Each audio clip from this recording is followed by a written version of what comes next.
بسم اللہ الرحمن الرحیم۔ شروع اللہ کا نام لے کر جو بڑا مہربان نہایت رحم والا۔ بدقسمتی سے پاکستان بنتے ہی ہمارے رہنمایان قوم فوراً اس دار فانی سے کوچ کر گئے۔ انہیں زیادہ موقع نہ ملا جو پودا لگایا تھا اس کی گوڈی کر سکیں، اس کو غذا فراہم کریں اور اس کو تناور درخت بنتا ہوا دیکھ سکیں، اس کا پھل کھا سکیں۔ پھر منزل انہیں ملی جو شریک سفر نہ تھے، پھر گدیں آ گئیں جو اس وطن کو نوچنے لگیں، اور 70 سال سے اس ملک کو نوچا جا رہا ہے۔ ایک تو اس نظریے پہ کام نہیں کیا گیا جس نظریے نے ہمیں ایک قوم بنانا تھا۔ ہمارے دیہاتوں میں آج بھی چودھری اور کمی کی تقسیم موجود ہے، اور ہمارے شہروں میں آج بھی سرمایہ دار اور غریب کے درمیان فرق حائل ہے۔ آج بھی گورے اور کالے کی تقسیم یہاں پائی جاتی ہے۔ اسلام تو اسے ختم کرنے آیا تھا، اسلام تو اسے مٹانے آیا تھا۔ حضرت ابو ذر رضی اللہ تعالی عنہ نے ایک دفعہ حضرت بلال کو جو ہے وہ کالی ماں کا بیٹا کہہ دیا تھا۔ اللہ اکبر! تو وہ روتے ہوئے حضور کے پاس آئے، کہا جب سے اسلام لایا ہوں کبھی اتنا دکھی نہیں ہوا۔ میں نے کوڑے کھائے ہیں، ضربیں سہی ہیں، میں نے تپتی ہوئی ریتوں کے اوپر اپنے آپ کو مشق ستم ہوتے دیکھا اور ظلم سہے ہیں، لیکن کبھی دکھی نہیں ہوا۔ آج دکھی ہو گیا ہوں۔ کہا کیا ہوا؟ کہا ابو ذر نے مجھے کالے ہونے کا تانا دیا ہے، کالی ماں کا بیٹا کہا ہے۔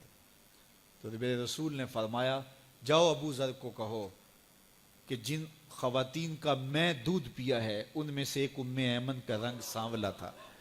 تو کہا جا کے یہ تانا ابو ذر کو کہو کہ اپنے نبی کو بھی دے۔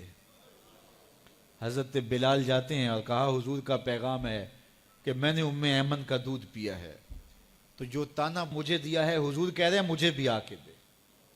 اللہ اکبر! اب وہ ابو ذر بلال حبشی کے آگے ہاتھ جوڑ رہے کہ بلال تو مجھے معاف کر دے، تو مجھے معاف کر دے۔ اللہ اکبر! یہ اسلام کا دیا ہوا فیضان تھا۔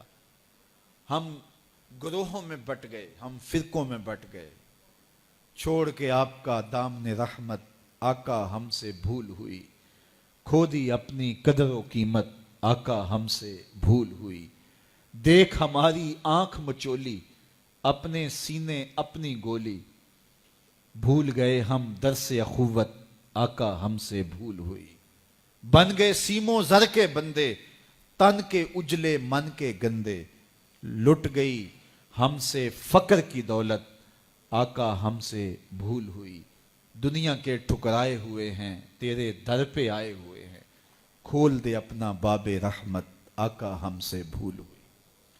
ہم سے بھول ہو گئی اور ہم نے ایک قوم بننا تھا، دنیا کے سامنے اسلام کا ایک روشن نقشہ پیش کرنا تھا، اس وطن کو تجربہ گاہ بنانا تھا اسلام کی، اور دنیا کو بتانا تھا کہ یہ اسلام کا روپ ہے۔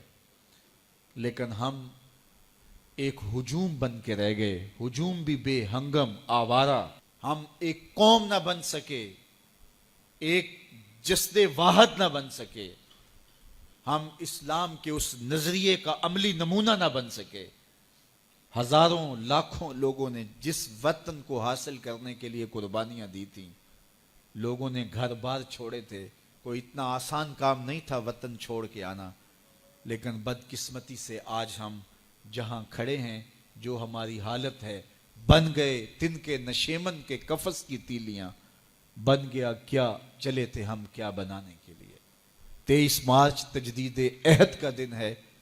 آج ہم عہد کریں کہ ہم نئے آہنگ سے، نئے ارادے سے، نئے بانک پن سے قوم سازی کا عمل کریں گے، اور اپنے وجود کو قوم کے وجود میں گم کر کے رسول کریم صلی اللہ علیہ وآلہ وسلم کی امت کا ایک فرد بن کے جئیں گے۔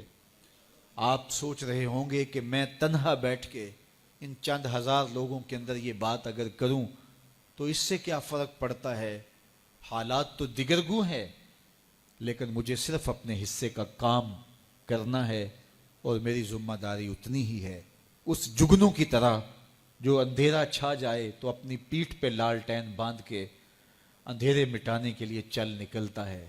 اسے بھی پتہ ہوتا ہے یہ ساری ظلمتیں مٹا دینا میرے بس کا روگ نہیں، لیکن وہ اپنے حصے کا چراغاں ضرور کرتا ہے اور اپنے کام میں کوتاہی نہیں کرتا.